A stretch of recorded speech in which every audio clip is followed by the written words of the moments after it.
You know, on behalf of the entire Muscatine Community School District, we really do appreciate not only the time that you're spending this morning, but the time that you spend all year in supporting our effort and our work for our students. We have a lot of information to share this morning, and you know, I made the comment just a few minutes ago. I said, told Scott Natve, I said, well, we need to get this moving because a lot of people have things to get to, and he said, well, not everybody. So, so for those of us that do have things to do later this morning, let's make sure we give Scott an evil eye as we're walking out. 3 years ago, we set a number of goals, student achievement goals, financial and facility goals, community collaboration goals, and this morning we want to give you a snapshot of our progress on those. And I want to thank the following people for making this morning possible. First of all, Alicia Eggers for the great breakfast this morning.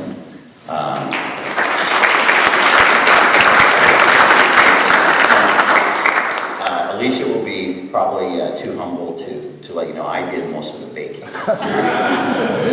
That's just a hobby of mine. Jeff Miller and his crew for getting the room set up. Lisa Bunn for all the logistics work that went with this.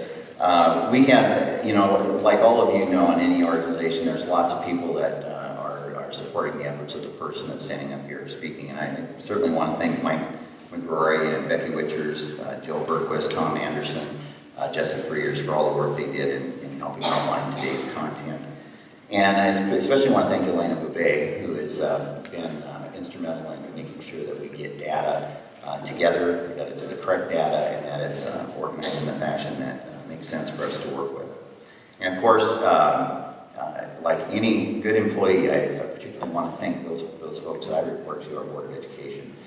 This community has been really blessed with 7 people that their only agenda is to do the very best for our kids in this community.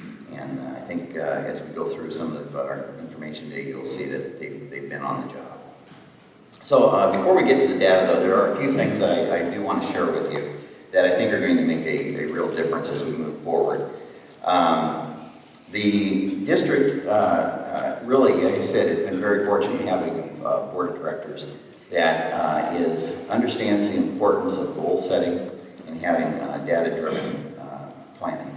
And this year, the district has contracted with the University of Iowa to conduct a needs assessment of our district. And the primary focus of that study is going to look at the capacity of the district to meet student needs in the areas of student achievement, social development, emotional health, and school safety. We will be posting a link for our community survey on our website, and we encourage all of you to complete that survey. That information will be sent directly to the University of Iowa. They'll compile the information, and then in turn they're going to be developing focus groups to dig in to get a more complete picture of that.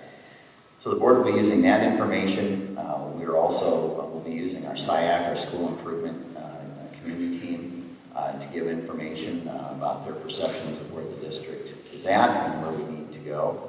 And we've also formed a new teacher advisory group that was put together last spring. And it's teachers, selected teachers that they felt were leaders in the district. And their mission is to provide a voice into the decision-making process for those things that affect teaching and learning. And so they'll be providing information to the board as they set these long-term visionary goals. And then in turn, this year, we've done something that's probably our most collaborative work in looking at building improvement. We've asked each building to take a look at our district goals and to establish building level goals to match those. And what's a little bit different with this year is that we have met with principals to look at those. Principals then are going back to their buildings and with their teachers are developing a plan for the year, how it's going to be measured, what their expectations are, what they're going to do. And they come back with that plan and meet with the district administration team, and we talk about how the district can support that building in their efforts. It's probably the most collaborative process that we've had, and we have great hope that it's going to make a difference. We have universal district goals matched to building level needs and capacity with clear responsibilities for action. It should be a clear path to improve our schools. And finally, the last thing I want to share with you, because it was a sizable investment for the district in time and treasure, is this is the first year in quite a while that we have a comprehensive language arts program. And we have invested in this, that we have a well-connected reading curriculum that not only everything from reading comprehension to vocabulary development to writing in one program that will really limit the number of cracks for kids to fall through. And so we have great hope that that's going to make a difference for us as we go through. And I said this was not an inexpensive investment, but we really think it should pay dividends in the future as we look at reading proficiency for our kids. So now to the data. You know, some districts look at data as a hammer. They look at it as it's all about just accountability and how you can blame people or make excuses, whatever. And what we try to do here in Muscatine is to use data as a lever, as a tool for improvement. And this morning there is a lot of data here. I'm going to try and make sure we stay within our time frame because we do have, I know you folks have places to be and things to do this morning, but we have a lot of really good information that we want to share. So first, let's take a little bit of a look at our demographics, the folks that make up our school. And as you can see, our largest minority group in our district is our Hispanic population of about 25%. Now, when you look at the left side of that, you see the other breakdown. What I want to bring your attention to with this is, even with a little over 25% of our student population being Hispanic, we only have 8% of our students in ELL, or English language learners. And part of that is because we have a lot of families here that have been a long time, they're not first generation. But that is, I think sometimes there's a misconception that we have a lot more language learners in our district than we may. The other thing that I would bring your attention to is our special education percentage at just under 12%, which is under the state average. And that again is another area, sometimes there's a misconception that we have, all kinds of special education students, but Muscatine really is a little bit below the state average. The last thing I want to bring into your attention on this slide is the free and reduced price lunch number. And down below you see the trend of where that's been at the last few years. Last year, at this time of the year, September of 2015, we started out the year at just under 48.5% of our students were free and reduced price lunch. This year we're starting at 54.2%, which is about where we wound up last year. So last year we saw about a 6% increase in kids on free and reduced price lunches the year went on. So that is a number we want to keep our eye on. It tends to be a group that, as we look at some other data, you'll see some areas we've made some progress and some areas that group still lags behind. As most of you probably heard, the Washington Elementary is not open this year. We did close that, and I think there was a lot of interest in the community about what that was going to do with class sizes. And we took a look at those numbers as of September 20th of this year, so they are accurate. And we also took out any of the outliers, so small special education classrooms that may have a teacher that just works with 1 or 2 students were removed from that. So we wanted to really get to what a typical classroom would look like. We were very fortunate here in Muscatine. These are class sizes most people in the state of Iowa would probably get their right arm before. In the very low 20s. Now, like anything with an average, there are some that are going to exceed that, but then for those that exceed it, there are those that are under it. So our largest class average size is we ran at 24, which again, in a lot of districts, that would be one of their smaller ones. So we were able to close Washington, and with being able to move those teachers around and use their spaces, we feel really good about where we're at with those sizes. So achievement, which is our job, it's what we do, what we're here for. And we have, again, some things that we're really happy about.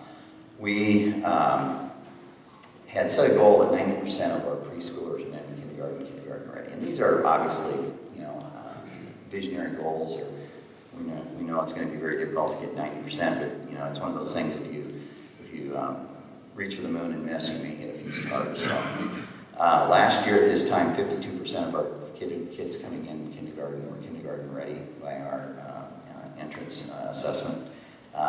This fall, we were at 58%, which is a 6% increase. And I really appreciate the work that Jesse Frears has been doing with our providers. This is good news.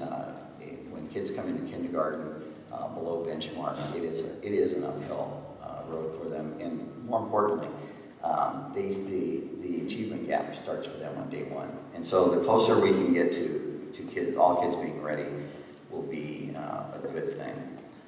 We also had set a goal for our third graders to be reading at grade level. And so what we did when we looked at this, and we wanted to really see, rather than comparing one group of third graders to a completely different group of third graders, I wanted to see where were we at if we took last year's second graders and compared, or how they performed as second graders and then how they performed as third graders. And we saw a nice increase there, just a little over 5.5% increase in the number of kids reading at grade level. Now, that is not good enough, and we're not going to be satisfied until we have all kids reading at grade level. But it's nice to see that the trajectory is going in the right place. The other thing that I think is important for people to know is that 4 out of our 7 buildings exceeded the state average for reading. So this is, anytime you use averages, it tells a story, it doesn't tell the story. And so I can tell you that the buildings that are not at average are some of our hardest working teachers and have some of our toughest duty. But we are making progress in that area. The other area that is so critical is kids' math skills, and we set a goal for 90% of our 8th graders to be algebra ready. So again, we looked at the 8th grade, those 8th graders 3 years ago, where were they at in math proficiency? And we had about 56% of those kids were math ready. We measured those same kids as 10th graders, and that number had gone up to a little over 75%, and we're at a proficiency level or an increase of those kids of about 19%. Now, we still have a ways to go. This year's 8th graders were at about a little over 60% proficient, and that is not good enough. And I really have great hope that the new math series, the new math program that we're using is going to make a difference, and it's going to take a while for us to see that. But we are seeing encouraging signs, and we really think that we're going to make a difference. And the other thing we're doing is we're looking at measuring these kids. We are, again, one of the few schools in the state that have universal ACT testing, which is now what's being used for both community college and four-year school entrance. And we are, from 4th grade through 10th grade, we're using the Aspire test, which is kind of it's a product of ACT, and it's an ACT preparation type of assessment that gives us information about what will help kids perform better on that. And it's not just about getting a score, but if kids perform better on that, it means that they're learning some things and developing some skills that are going to be really helpful for them. So we should have some really good information next year to report on that. Now, as again, going back to that, we are testing kids universally. When we looked at the class of 2016 was the first class that we did the universal testing in their junior year. And we looked at, the first number we look at is an 18, which is really the score you're looking at for kids to be ready to go to a 2-year school. And that group was, 54% of those kids were at that 18. The class of 2017, we had almost 75% of our kids at that point, and which is a 20% increase. One of my goals is to make sure that every student that walks out of here has a high school diploma and has the capacity to walk into at least a community college and not take remediated courses. And so, again, I think we're making some progress on that. The area that and I wouldn't say disappointed, but we didn't see the growth for those that have a composite score of 24 or more. And that's kind of the number you look at if they're going to go directly to a four-year school. We are, next year, the class of 2018 will be the first class that will take the ACT that will have had the recommended sequence of courses that ACT recommends for high school students. And so next year we're hoping to see the number of kids scoring at a 24 or more greater, because I think we'll, from their 9th grade year on, we'll have matched up a better sequence for those kids and when they take the courses and what courses they take. Now, and again, one of the things that I would point out is, in the class of 2015, we had 183 kids take the test. Class of 2017, we had 322. And so we had a tremendous number of increase in that. And when you look at that, again, even though some of the numbers stayed somewhat static on that 24 or not, by adding that number of kids, I think we really, our teachers prepared our kids pretty well. Now, one of the things that we've been doing at the high school is really to work on increasing the amount of AP offerings and kids taking them. And I think there's something of a misunderstanding that comes at the expense of the concurrent courses that we offer with MCC. We still have, that number of kids taking courses at MCC really has not dropped off substantially. I think we had 641 enrollments or so. But along with that, we've had a tremendous increase in the number of AP courses taken. So when you look at in 2013, we had 150 AP tests taken. In 2016, we had 453 tests taken, an increase of a little over 300 tests taken. And then when you look down at those next results, in 2013, 44% of our kids scored a 3 or better. And a 3 is kind of the benchmark that you're looking for on an AP exam.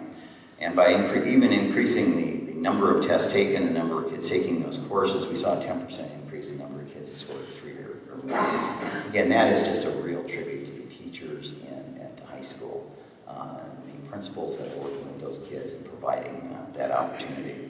And again, looking at that substantial number of kids that increase in tests, we did see a slight increase in the average AP score. So I think what this shows is that probably we were not maximizing kids' schedule, at least their junior and senior year. And I think what we now have is a situation where kids are taking full loads in high school. And they're not only taking that challenge, but they are taking it with gusto and performing really well. So that's good news. Now, something that we have great interest in, and Kim Warren will probably talk a little bit about, FAFSA, which is the financial aid form that is required by colleges to get any financial aid. The last year, we've kind of been around 60% of our kids have filled that out, and we are really interested in this community effort to make sure we have 100% of our kids, because if you don't have that, you probably will not have a school to go to in August if you're a graduated senior. And so we want to make sure every kid has at least that opportunity to have completed that and know where they would be at. Now, the thing that, and I'm going to be really honest with you, yesterday when we were going through this data and looking at it again, when I looked at the graduation rate, I got a little teary-eyed, because this is really, we're not just looking at numbers, we're looking at kids' lives here. The class of 2013, we had 76% of our kids graduated. Class of 2015, we were close to 83%, or a little over 6% increase in graduation rate. And that is 6% more of our community's kids that have a fighting chance to make a life for themselves. But what really made me feel good is our free and reduced price lunch number of kids, which have historically been overrepresented in our dropouts, that we saw almost a 16% increase in the number of those kids that are getting a high school diploma. And if you look down at our ELL, or English Language Learners, those kids are graduating at a rate that's very close to the rest of the population. And I think that speaks really well for the community, the kind of community we are, and again, the work that is being done, not just at the high school, because this starts on day one. When those kindergartners come in, they became the class of 2017, the first day of kindergarten. And the work that those elementary teachers and principals and middle school folks do with them, the high school may get be able to put the candle on top of the cake, but everybody was involved in the baking of that. But this was really encouraging news. And again, we are not, the work is not done. We have a lot more to do. We will not rest until every kid graduates, but we seem to be making some good progress there. Now, an area that you're going to hear more about, and in an area that is not just a problem in Muscatine, but it's a problem across the state of Iowa, is in chronic absenteeism. It is, in chronic absenteeism is what we're using, what the state's kind of looking at, is about 10% of the school year, or about 18 school days. Muscatine is one of the top 27 districts for chronic absenteeism. That's not one of the areas we want to be in the top of. But chronic absenteeism, kids missing school, I mean, you're looking at 18 days, that's almost a month of school. So when we have kids missing that much time, it really limits their opportunity to graduate. It is setting patterns, behavior patterns that are going to be difficult to overcome as they enter the workforce. They are going to continually be behind in skill sets. So if you imagine that free and reduced price lunch kid that's coming into as a kindergartner and already may have a deficit of about maybe 10,000 vocabulary words, as those students that comes from a more affluent home, they come in, they're already a few steps behind kids.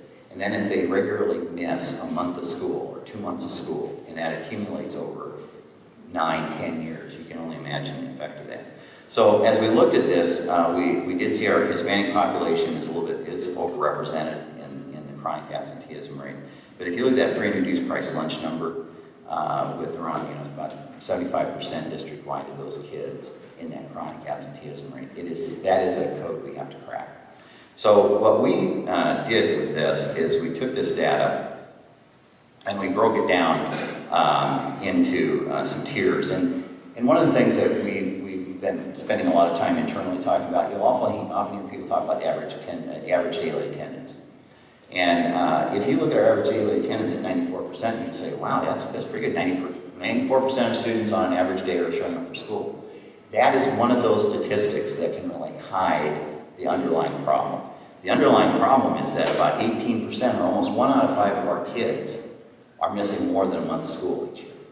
And we wanted to break this down and kind of get a sense of where do these kids fall. So those students that are in the 5 to 9%, which is about 5 days to about 16 days absent, we had over 1,500 kids in that category that are missing 5 to 16 days. We had, when you're looking at the 10 to 19%, which is, I don't know, about 18 to 30 some days, we had 600 students, or 12% of our population. And then you look at that missing 20% or more, and we have students that miss, when you're in that category, you're looking at missing anywhere from 36 to 50 to 60 days. They, in effect, are not getting an education. It's a little bit like my mom's chicken soup. The chicken was really just kind of introduced to the water and then out. There wasn't a lot of chicken in there. And when kids are missing that much time, they are not getting the benefits of an education. So when you look at this, and you look at our graduation rate, which was about 82%, 83%, whatever in that category, 18% of our population is chronic. That's the kids we're talking about. We have got to make a difference in this. If we're going to make a difference for our community, if we're going to make a difference for what their lives are going to look like, they have to be in school regularly. Kim Warren will be speaking here hearing a little bit about the work on that. It is a community, needs to be a community effort. So, financial, without, and many folks in the business world know this, without having financial resources, the whole mission kind of grinds to a halt. And we're looking at a couple of different areas here. One of the things the board had wanted to see is that we increase our cash reserve. And that's important because that allows you to weather some emergencies, that you have some cash to work with. One thing with the cash reserve, it's relatively hard to accumulate it and really easy to spend it. So it's one of those things you have to be really cautious of. It's that coffee can of cash that you have hidden in the house just in case. So when you looked at the fiscal year 12-13, we had about enough cash on hand to cover us for about 67 days.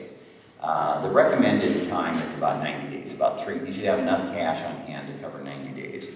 At the end of this last fiscal year, we were at 120 days. And so we really have gotten our cash reserve in a healthy place. Now, we also have no interest in increasing that. We are not a bank. The money that's provided to this district is provided by the taxpayers to educate kids. And so we don't want to, our goal is not to have 240 days. We want enough to protect the district, but not too much. So I really, again, I want to applaud the work of Gene Garner of the board in making sure that we have that financial stability. We also take a look at solvency ratio, which is looking at your resources and your expenditures. And we, again, have gone from about 7.5% in 12-13 to just a little over 19%, which puts us near the top of our array in the area.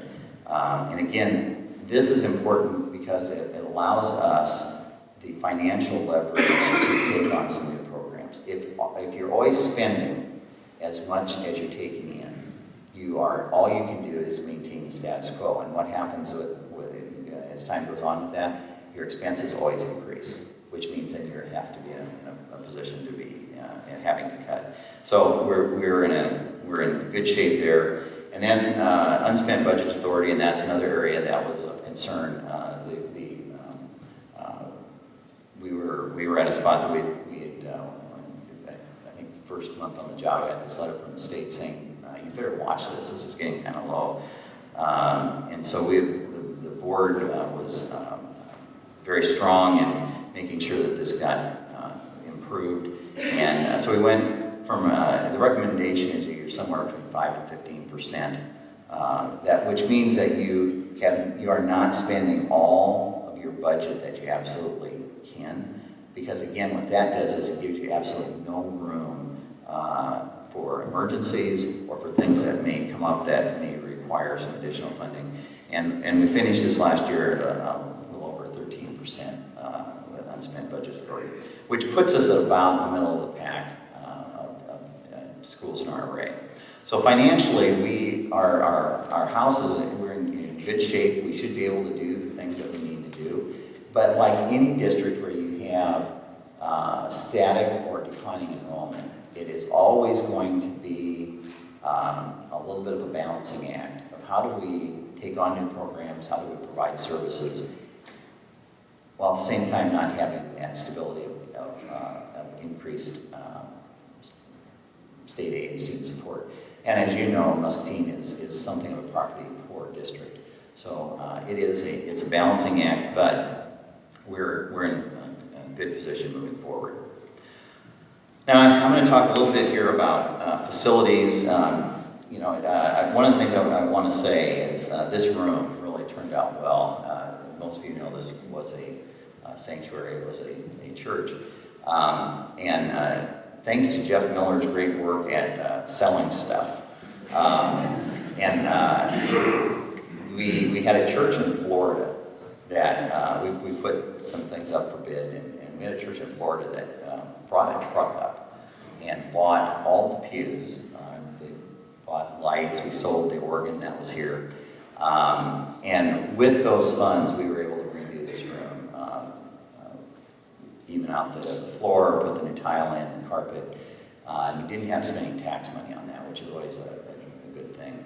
But this is a really nice room for activities like this, but we hope the community is also able to use this because we are a community school. We want our facilities used. So I just, again, I really appreciate the work Jeff did in getting this finished. So, and I also want to thank the community for approving our PEPL grant, our PEPL levy. Without it, we really have a difficult time meeting some of our facility needs and moving forward. As we go into this year, this late spring, we'll start on the new gym entrance PE area out at the high school. And we're anticipating that this year we'll need to spend about $2 million of that couple money to get that project started. But that's only a small part of what else we're doing. And some of these things that come out of there are not very exciting when you're talking about buses and copiers and those type of things. We have increased the amount of money that we're putting into facility maintenance because we have buildings that need to be taken care of, and we cannot afford to let them become run down. Another area that we have been working on is we did not have a plan for furniture replacement. And a classroom costs about $5,000 to outfit with furniture, and we've been working with the H&I and have come up with a plan for that. The other thing you'd see on that allocation of monies is we're putting money away for stadium repair. And as many of you may know, we have a window of about 3 to 5 years to do something with our stadium seating. It is at a point that it will not pass muster in that window. And I don't know if any of you, a number of communities around have done some substantial stadium work, and they can be really pricey. And we are looking at ways that we can use public dollars to make sure that we have the safety factors taken care of with that. But we're also going to be looking at private support for some of those other parts of the stadium work. And this is going to be a long-range project. It's going to take the next, probably somewhere in that 3 to 5 years to get this hammered out. But we do have a plan for that. So that's what will be taking place in this school year. And as we look at the next one, we're not just interested in the high school.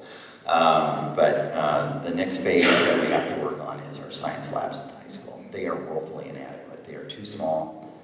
They do not provide the kind of experience kids need for science today. And we've been looking at best ways to do this, and we've had some astronomical projections on what it could cost to do this. But we're looking at, and this is still, and we're drawing in the sand on this, but we're looking at ways to take a look at how can we upgrade the industrial arts area by perhaps putting up a steel building and doing some things with industrial arts to upgrade those, and then renovating those industrial arts area into some really state-of-the-art science labs, and then connecting that area with a STEM lab, which would connect then the theoretical sciences with the practical sciences, and I think can really be a boon, not only to our kids that are looking at going on into STEM or other vocational areas, but I think it'd really be helpful for our local industries that are needing kids to come out of school with certifications and the capacity to be employed in manufacturing. So we are still working on that. It will be a while before we can move on to that, but we are allocating about $4 million for finishing up the one project and starting the science project. And then the following year, we would finish up the science project, whatever that may look like. And as you see, as you look through those, there's these ongoing allocations of things that we just take care of every year, because again, we cannot afford to get behind. Once we get behind, we're going to have to dip into general fund monies. Those general fund monies then all of a sudden are taking things away from kids in class. Now the thing that, when you look at 2019 and 20, you go, yay, there's no commitments there. And it looks like you're growing quite a bit of money there. You got $8 million available, and that's not for the superintendent's retirement fund. However, it's always open to negotiations.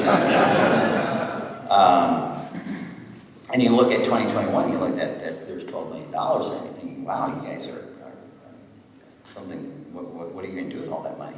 Well, in about that period, over the next 4 or 5 years, the district's going to have to make some decisions about Central Middle School. Central Middle School, it was built in 1938. Last year, the day before Christmas, I get a call from Jeff Miller, and it was, I don't know, about 6 o'clock in the morning. And he said, well, we have a leak over at Central, and so I can get over there. And I'll never forget this. I looked down in the basement, there was a 50-gallon drum floating by, and I thought, I think I'm watching a Poseidon adventure here or something. But there's issues that are going to have to be taken care of with Central. The other thing with Central, when you look at it, to make that really a secure building, we're going to have to do some work with that. So just in some very initial conversations with an architect about what would it take to bring Central up to speed, you're probably looking at a minimum of $10 to $12 million project. And so what we'll need to do over these next few years is really take a look at what is it that needs to be done there. What's the best use of that? But we're going to have some money set aside for whatever, and that $12 million is what I think we have to kind of keep aside for that kind of work. We have no shortage of things to do. We have a project list that can go on, and some of these things that you can see are probably not very exciting. But Madison is next in line for new playground equipment. And a playground now costs about $250,000. Madison has the last remaining wooden structure. Franklin had the other, and it was removed this year, and it's time. So we've been working with what kind of a schedule we can have with those, but that's on the table there. And Grant needs a new boiler. Apparently they can't knit sweaters fast enough to keep warm, so we're going to have to take a look at that. And we're always looking at how do we improve camera supervision and surveillance for safety of our kids. Intruder locks, and this is something I feel pretty strongly about, is that teachers should be able to lock their door from the inside and not have to reach around on the outside to lock a door. And so we're gradually getting those taken care of through the district. This building needs roof and HV work if we're going to continue to use that. We have some additional lighting at the high school at the Cedar Street parking area. So these are the kind of things that just come up, and over the next couple of years, it's going to take about $1.5 million. But again, that's what you do when you need to take care of things. So the furniture replacement, we are really excited about working with H9 on this, and they've just been great. But our plan is that next summer, both the middle schools will be redone. And what's the term they use in the TV shows? A remake but from top to bottom, we should be able to have new furniture in those buildings. What we're going to do is do one in the summer, because we'll do one in June, that will be paid for out of one fiscal year, and we'll do one in July, so it'll be paid out of another fiscal year, so it should all work out. But our teacher advisory group is one we went to and said, where should we look first? What should this look like? And their recommendation was to move to look at using to do both middle schools. So we're excited about that. Of course, the high school has a lot of new furniture because they've just gone through some renovation. And Jefferson, I heard, has quite a bit of new furniture. So, and then we'll keep moving through the elementaries. And our hope is in 5 years that we'll have everybody outfitted and on top of that. So the other part of this, though, is when we're looking at facilities. And again, I mentioned our buildings. And last summer I was at my hometown, and I went through the high school I graduated with, and I kept referring it to as the new school, because in 1974 our class was the first one to go through it. And when I said new school, there were people there that kind of looked at me like, this is not really new anymore. And then I thought, I wonder if they think I'm old. It's a whole other story. But when you look at the age of our buildings and some of the last times that some of those renovations are done, we're going to have to take a look at how we're going to take care of these. And again, Central Middle School is a 1938 building. And Central Middle School has a lot of emotional attachment to the community. It's the high school a lot of people graduated from. And it also has the auditorium, which is at central, no pun intended, central part for a lot of community organizations for hosting things. It is our largest theater in the district. So we're going to need to take a look at what are the district needs for not only keeping up buildings, but what do we really need to make sure that the facilities match our educational program. And we're taking a look at having some folks from come in and help us with that conversation. The board will have this will be an important conversation. We're going to want to make sure we involve the community in this. These facilities are they are the factories. They are our storefronts. Without them, we're not going to get our work done. So we have to make sure that those things are taken care of. So the last area that I'm going to talk to you about, and last is not least, because there's nothing more valuable than our human resources. Our teachers, our principals, our custodians, our food service workers, our bus drivers, they are what get the work done. And we are very fortunate as a community to have some just so people that are so dedicated to the work. And I wanted to mention earlier, and I didn't, I want to make sure it is now. We have a great teacher association, and our president of that association, Sarah Manjoin, is here today, teacher at Jefferson. And the MEA has really been working hard to really make sure our mission is moving forward. We really appreciate that work. So I wanted to share a little bit about where we're at, because our teaching staff has the baby boomers are retiring or have retired, and so what we've seen we've seen a movement in our employees. So about 60% of our staff, about 30% of our staff is at the entry level of education, which is a bachelor's degree, and about 30% have a master's degree, which is really a nice mix, and then goes in between. Now, the reason we have so many in that initial category is that what we've seen is, again, our teaching staff has gotten younger. We've used early retirement incentives, which are really budget enhancers. And like I said, the baby boomers are retiring. So, about 43% of our staff is 5 years or less here. And that, again, it's great. You get fresh ideas, you get fresh energy, but we don't have as many people on that other end that bring the stability and institutional knowledge to your district. So one of the things that we really feel strongly about is we want to make sure that we can attract the very best teachers and that we retain the very best teachers. And when we looked at that data, last year we were able to retain 91% of our staff, which is, 10% is kind of the benchmark that we kind of look at. Is if you lose more than 10%, it can be a real struggle. There's a district up north that it has a fairly high poverty rate. Their retention rate is around 70%. They're losing 25 to 30% of their teachers every year. Now, can you imagine trying to run a business every year with, a fourth of the people are new?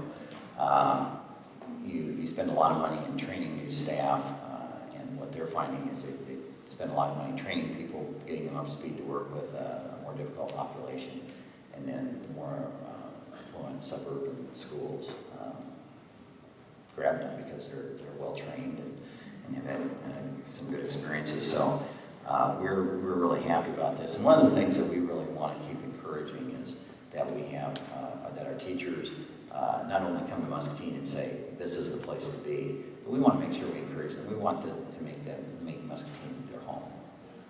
We have a great community. The community is always enhanced when you can have your teachers part of that community. From Little League to Sunday school, it's great to have teachers we want to keep trying to encourage more of our teachers to be members of our community. So that is a quick run through of our data. Like I said, I think we're making some progress. The work is far from complete. And a school district can provide, we can provide teachers, we can provide the goals, we can provide the curriculum, we can provide the facilities. But we all know that it takes more than that for kids to be successful. It really takes a community effort. And this is the Muscatine Community School District. And a lot of the things that affect kids' educational outcomes are shaped by things outside the building. We are, a year or so ago, there was some initial conversation about how can we do more in this community to come together and have a collective impact. And how can we all work together to provide the very best for our kids, which will enhance our community. And there were some really strong people that came together that said, I think we can do this. And there is a new group, Aligned Impact Muscatine, that has not only some important leadership from the business community, but from various nonprofits in the community that have come together to say, we are going to collectively try and address some of these problems so that we as a community become better. And we are the only community in the state of Iowa that has a person that has been hired, assigned to take on this work. And when I'm out at various meetings and talking about this effort that we're taking on, people kind of look at us, and one of the things they kind of say, well, that sounds like a Muscatine thing. Because one of the things that Muscatine is known for is it is a community. And that there are people that care about the community and care about what happens. And so I could not be prouder to be part of this group. I am, and I also could not be more relieved for the leadership that comes around that table and have that conversation. So I'm going to ask Kim Warren to come up and share where this is going, because our success as a school is determined by the success of our community. So no pressure, Kim, but you have got to fix all of these problems.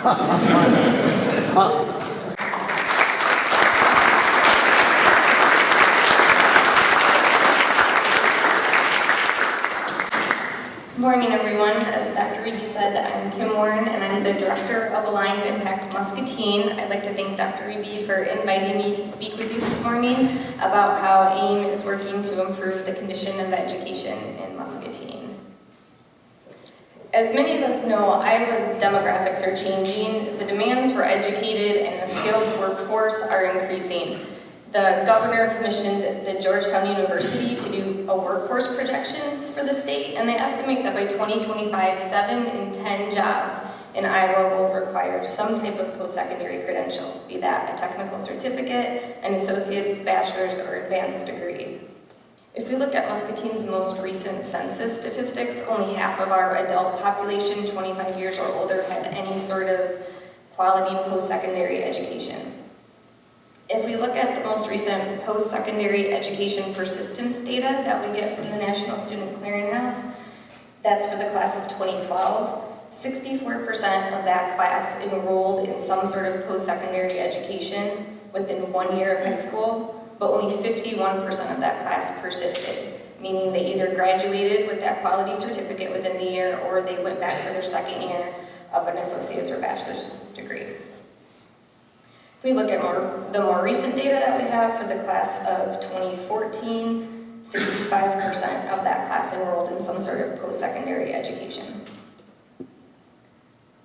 within 1 year of graduating. Solutions to these problems are complex. We know, as Dr. Riibe said, that no one organization can tackle these problems on their own. We also know that real change is going to take time.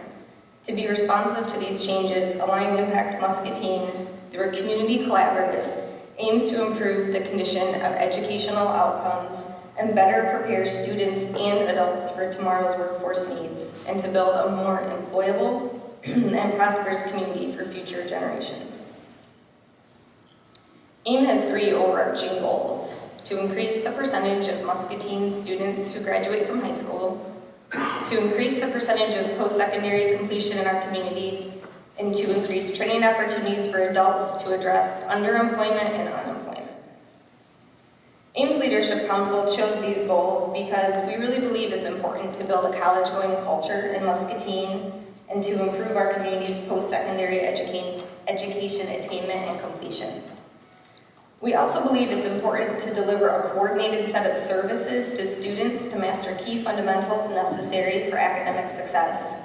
And we believe it's important to enable a workforce capable to sustain and grow Muscatine's economy and to improve training and retraining opportunities for adults already in our workforce.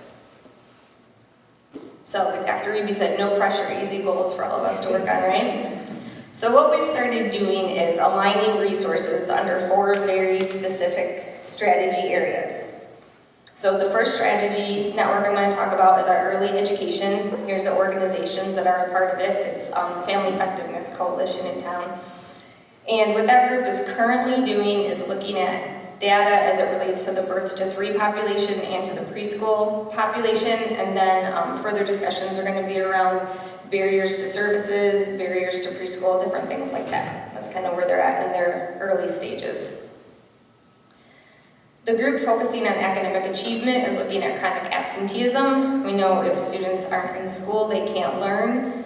This group currently has a pilot project going on in the 6th grades at both middle schools, and then actually next week we're going to start talking about how to try some things and pilot projects out at the high school. The 3rd group is focusing on post-secondary completion. They're currently working on ways to increase enrollment in post-secondary education and also how to increase FAFSA completion. Keep an eye out, this group is organizing some free FAFSA workshops for student and families because that process can be complex and daunting.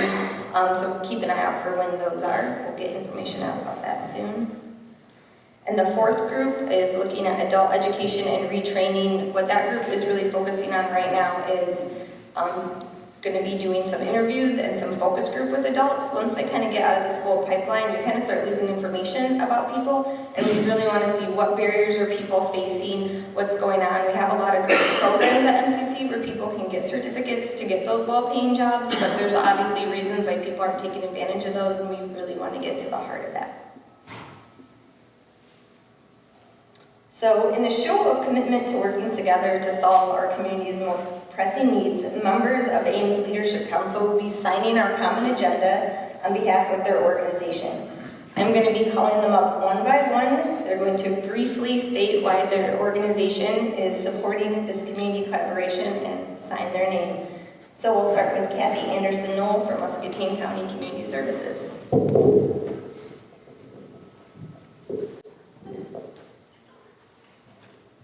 Good morning. Muscatine County Community Services, as you know, we serve a wide variety of people. We serve people in poverty, people in need, people with disabilities. We serve all walks of life. You know, lots of circumstances lead people to come to our agency for assistance. And we feel that the educational attainment in the Muscatine community is very, very important to allow people to achieve sustainability.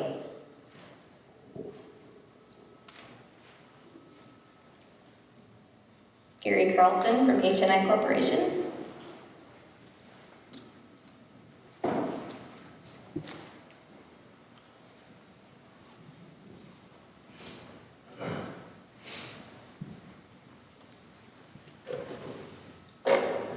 Clearly, the introduction and improvement of education is really the gateway to economic freedom for people. We've seen that in other parts of the country. We know that here, that if we can help people become more successful in their life, it will be through that path of education, and that's why we're banding together. Unfortunately, Pam Collins and Jamie Cruz couldn't be with us today. Dr. Naomi DeWinter from Muscatine Community College.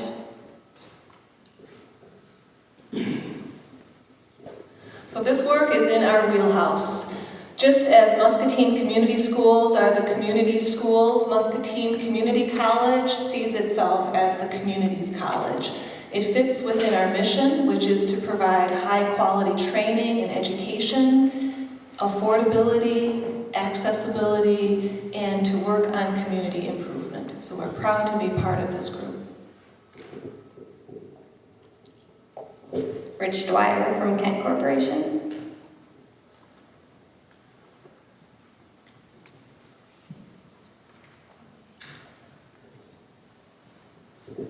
When you look at the list that was put on the screen here a little bit ago about all the different agencies, can you imagine what can happen to the community when everybody gets together like this and have a collective impact to the community? It's going to make a huge difference in the statistics that Jerry brought up. So we want to definitely be a part of that. When we go out and look for employees, we would much rather get employees from the local level. As much as we all truly enjoy Muscatine, it is kind of difficult to get others that don't realize how nice it is to live here, to get them to come to Muscatine. So why not raise them from within? And so we're strongly behind this program. Greg Jenkins, you're ready to go. Hey, good morning. You know, this community is blessed with an economy that is diverse and strong like no other its size. I'd be hard-pressed to tell you where that is, who that is.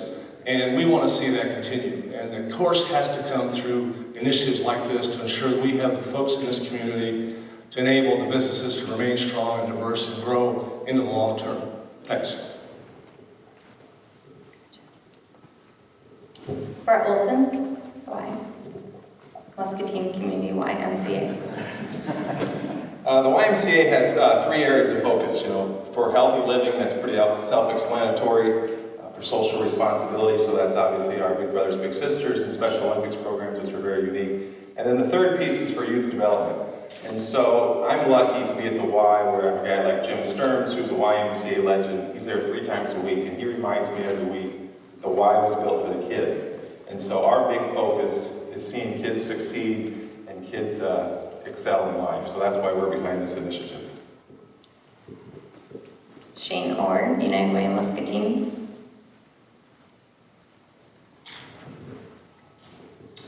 Well, United Way's main focuses are on education, financial stability, and health. And while a lot of that focus is on funding programs here in Muscatine, we always are looking for ways to make the community better, to bring people together to try to solve big issues. And I know, as a lifelong Muscatine resident, some of these issues we've been talking about for years. So this is really a great opportunity to try to tackle some of these issues and hopefully make a big difference on the lives of many people here in Muscatine.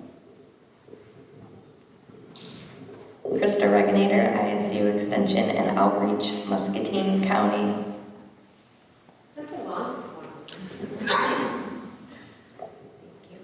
Iowa State University Extension Outreach, our overarching mission is to build a strong Iowa through research-based education and partnerships. And so we feel like being involved with AIM is a perfect way for us to bring the resources that we have from Iowa State University, but also other land-grant universities across the United States to this project. So we're proud to be a partner. Dr. Riibe. Well, I just want to say I'm humbled to be able to work with these folks, and we are a community school, and this community is going to make a difference for our kids. And I think this group will really help lead that. And last but not least, Christy Ruby William, Trinity Muscatine Public Health. The mission of Unity Point Health Trinity Muscatine is to improve the health and the communities in which we serve. And so if some of you are aware of the ACEs study, it stands for Adverse Childhood Experiences Study, we know there is research behind those cause and effects of experiences that we have throughout life, from early childhood on, as you saw all of our targets that we're working on. It has that overall effect on our successes and our students and our future. And so I'm very excited to be part of this collective impact to get to those root causes so we can achieve our goals for our community and our children. So thank you for this opportunity.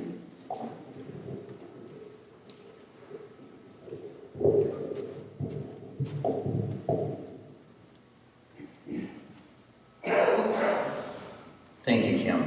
And again, we thank the entire community.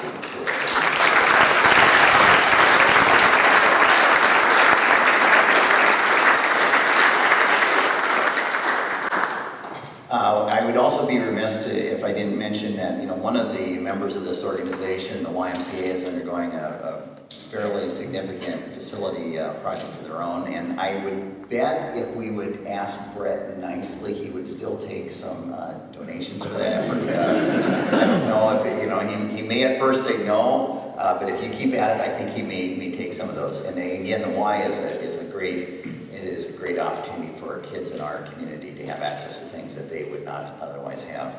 Well, folks, one of my goals on this is to try and always start on time and try and get you out of here on time. If anyone has any questions that they would like for the group, otherwise I'll be around if you have some individual questions. Is there anything that you'd like some more information about? Well, that either means that we so thoroughly befuddled you or put you to sleep. But again, feel free anytime to ask any of us questions, and because we are here to serve you.